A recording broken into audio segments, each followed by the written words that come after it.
शिवाजी एक बार अपने गुरु के पास में 4 दिन तक नहीं आए, समर्थ रामदास के पास। तो रामदास ने कहा ये रोज आता था, शिवा आज नहीं आया। पहुंच गए गुरुजी। शिवा दान पुण्य कर रहा था, राज्य में अकाल पड़ा था। तो कहा शिवा गुरुजी प्रणाम, क्यों नहीं आया रे, 4 दिन हो गए। बोले गुरुजी क्या करूं, मैं आ जाता तो लोग भूखे मर जाते, अकाल पड़ गया था, सारे काम मुझे ही देखने पड़ रहे हैं, इसलिए। समर्थ रामदास समझ गए कि इनको अभिमान हो गया। तो कहा शिवा चल मेरे साथ एक बार, टेम्पररी सौंप दे एक बार काम। मंत्री को सौंप दिया, लेकर के आए। एक चट्टान थी, शिवा इसको तोड़ना है, ठीक है, बड़ा हथौड़ा मंगवाया, तोड़ा। जब टूटी चट्टान तो वो चट्टान अंदर से पोली थी और उस चट्टान में पानी भरा था अंदर, और छोटे छोटे जीव तैर रहे थे। तो कहा एक बात बताएं, इन छोटे छोटे जीवों का पालन कौन कर रहा है? बोले महाराज वो तो भगवान के अलावा कौन करेगा।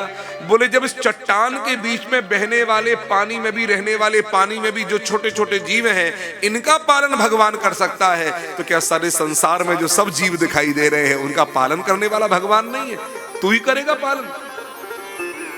अरे भैया माँ के पेट में बच्चा रहता है, वो निकल करके बाद में आता है, और माँ की छाती में दूध पहले आ जाता है।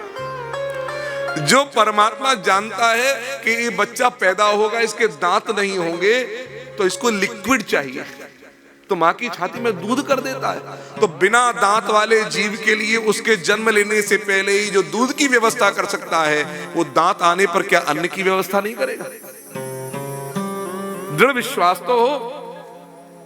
जब दांत न थे तब दूध दियो, जब दांत दिए तो अन्न भी दे हैं। अरे जल में थल में पशु पक्षिन की सबकी सुधि ले, तो वो तोरी भी ले हैं। जान को देत जहान को देत, अरे अजान को देत वो तोकू भी दे हैं। रे मन मूरख सोच करे, पर सोच करे कछु काम न है। आप लाख प्रयास कर लो, कोई काम आने वाली चीज नहीं, इसलिए भरोसा दृढ़ रखो।